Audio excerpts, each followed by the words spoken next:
The new president of the U.S. can't seem to stop talking about the old one. Donald Trump sat down with Fox News host Sean Hannity at the White House for his first interview since the inauguration. For more on that, we're joined now by CBC's Katie Simpson. And Katie, what can you tell us about this big interview?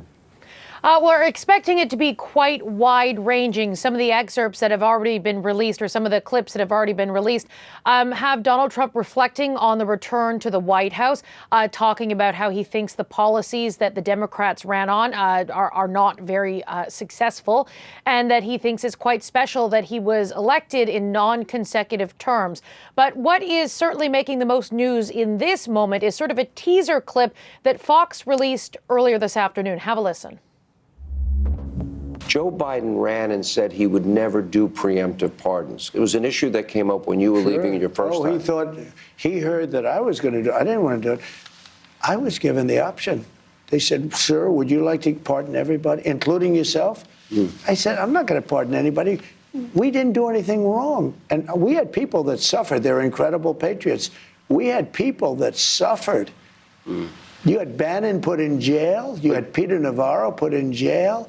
You had people that suffered, and far worse than that, they've lost their fortunes, they've lost their nest egg, paying it to lawyers, and those people, and people said, and they wouldn't have even taken, most of those people, they wouldn't have even taken a pardon. This guy went around giving everybody pardons, and you know the funny thing, maybe the sad thing, is he didn't give himself a pardon. And if you look at it, it all had to do with him. And so that is where the clip ends, and presumably we'll hear more from what Donald Trump sort of thinks about that, and possibly some follow-up questions from Sean Hannity. Now, Fox News is and their opinion hosts are very pro-Trump, very Trump-friendly, particularly Sean Hannity. And so we will see what else we learn, what else Donald Trump has to say in response to sort of that question about Joe Biden and pardons, and what did he mean by that when he's talking about the fact that Joe Biden didn't give himself a pardon. Yeah, certainly a cliffhanger there, making us wonder if Joe Biden might need a pardon in the future. All right, it's Donald Trump's third day in office, Katie, and he's continued to push ahead, bringing about significant change to government policy. What's the latest now from the White House? Yeah, it's been another significant day. Any federal workers who are part of diversity, equity, and inclusion programs, known as DEI programs, they've been ordered to leave their offices. They're now on paid leave as different branches of the government prepare to eliminate these jobs by the end of the month. Trump has also signed a new executive order to bolster his anti-DEI agenda, or as he likes to call it, his anti-woke agenda. It basically kills a provision to ban federal agencies from discriminating during the hiring process. It's a long-standing order from 1965, and it was meant to protect against discrimination on the basis of race, sex, gender identity, and religion. Trump has argued that these kinds of policies discriminate against white people, and so he's ending the efforts.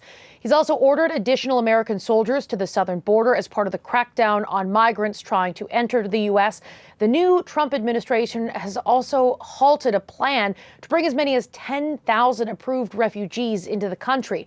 Refugees that had been approved to settle in the U.S. through a years-long vetting process and had flights scheduled into the U.S. this week. Those flights are canceled. And there are reports that discussions are underway right now to possibly invite some of the pardoned January 6 rioters to the White House. One thing to note, news photographers captured one of the newly pardoned rioters at the Capitol today. Stuart Rhodes, who is the head of the alt-right militia, the group The Oath Keepers, was photographed in a coffee shop in one of the buildings on Capitol Hill. Now, when it comes to the changes that Donald Trump is implementing at this point, none of it should necessarily be surprising. These are all things he campaigned on. He told American voters he would do this, and he won the election. So much happening in Washington, and thank you for staying on top of it. Thank you, Katie. Thanks.